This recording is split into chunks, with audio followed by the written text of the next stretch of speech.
Next question, we'll begin with Delegate Mazier on this. All three of you, I believe, are in favor of expanding pre-K, which is what I think we used to call preschool back in the day. Could you talk a little about the benefits of that, the cost of that, and frankly, whether all 4-year-olds need to be in school for a full day? Absolutely. Thank you, Jeff. I'm super excited about this because we are going to finally tackle the achievement gap that exists in our schools. In Maryland, it still matters what your race is and what your socioeconomic status is to determine whether or not you're going to be successful in school. And we know it doesn't have to be that way. When we invest in early childhood education opportunities, we eliminate the disparities and give every child a chance to enter school ready to learn at the exact same pace. Delman Coates and I have put forward a plan that the Washington Post calls the most comprehensive and ambitious plan to tackle the achievement gap. And we do it by, Jeff, not just giving a full day to 4-year-olds, but providing a half day for 3-year-olds as well by the time the plan is fully phased in. But we don't stop there.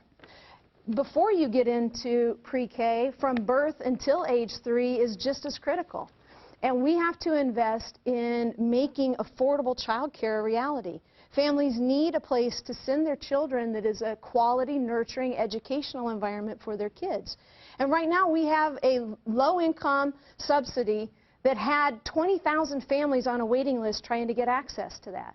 The O'Malley-Brown administration purged the list and told all those families they needed to reapply. So there are only magically 400 people on that list right now, but it wasn't because they were connected to services.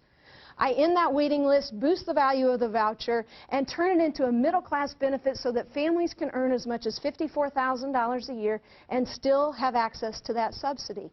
Universal pre-K, early childhood education opportunities, after-school initiatives, and child care is how we're going to tackle this problem. Mr. Gansler. We have the second worst minority achievement gap and rural achievement gap in the United States, right here in our state. It is the moral stain of our state. And I called for expanding pre-K 6 months before the other candidates on the stage. And you may have received lovely, big, colorful advertisements about on 3 different times how I'm against expanding pre-K. We need to expand pre-K for every child in Maryland.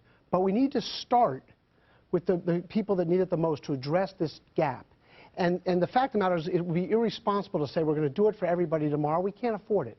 We need to start with the underserved communities and then expand it to everybody. And the reason why that is if you talk to anybody about why we have the minority achievement gap, there's a lot of reasons.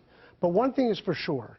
When a student shows up at school in kindergarten with a 3,000-word vocabulary coming from an underserved area, and another student shows up from Howard County or Montgomery County with an 8,000 to 10,000-word vocabulary, that first student is never going to catch up. So we need to make sure that we do that. Now, what was supposed to happen is when they decided to mortgage our economic future on the backs of casino gambling, they were going to take that money and put it to expanding pre-K from half day to full day. They took that out at the last minute. And now we don't have the money for it. So we actually have to have a governor like myself who has a $1.5 billion agenda for savings in the state budget to make sure that we actually are able to expand pre-K from half day to full day for all Marylanders. Mr. Brown. Thank you, Jeff. Not only do I have a plan to expand universal pre-K to all Maryland 4-year-olds, but I already started implementing it this year. That's where the "we" comes from.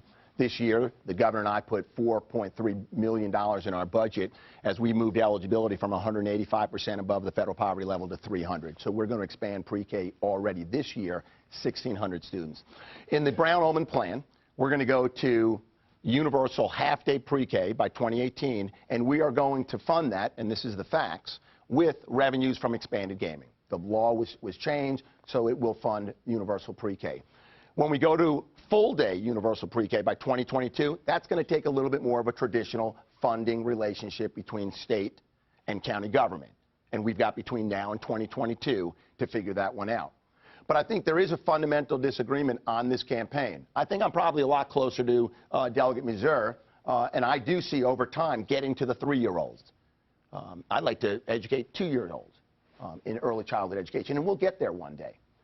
But I fundamentally disagree with the Attorney General, who has said on a number of occasions on this campaign that expanding universal pre-K is, in his words, obviously can't be done. But instead, he's offered a cut in the corporate income tax. Now, I know some people might say, don't go negative, Lieutenant Governor, I'm drawing a contrast. You're not going to be able to fund, we won't be able to fund a lot of programs if we give some of the largest corporations in America, in Maryland, a corporate giveaway. So let's not give the corporate giveaway.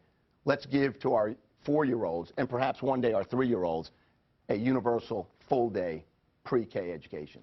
Mr. Gansler, you get rebuttal time. Just to be clear, because that's the other piece of these lovely mailers that you've all gotten to receive so far, that I'm giving $1.6 billion. Well, the Lieutenant Governor has a very uncomfortable relationship with the truth. And the fact is that $1.6 billion was made up out of whole cloth. The fact of the matter is what Delegate Mazur and I were talking about earlier was the loophole, it's called combined reporting, that applies to multinational companies, the big companies, that we want to close that gap that hasn't been closed in the last 8 years, but to reduce incrementally for the small businesses from 8.25% to 6% to match Virginia, West Virginia, our neighboring states.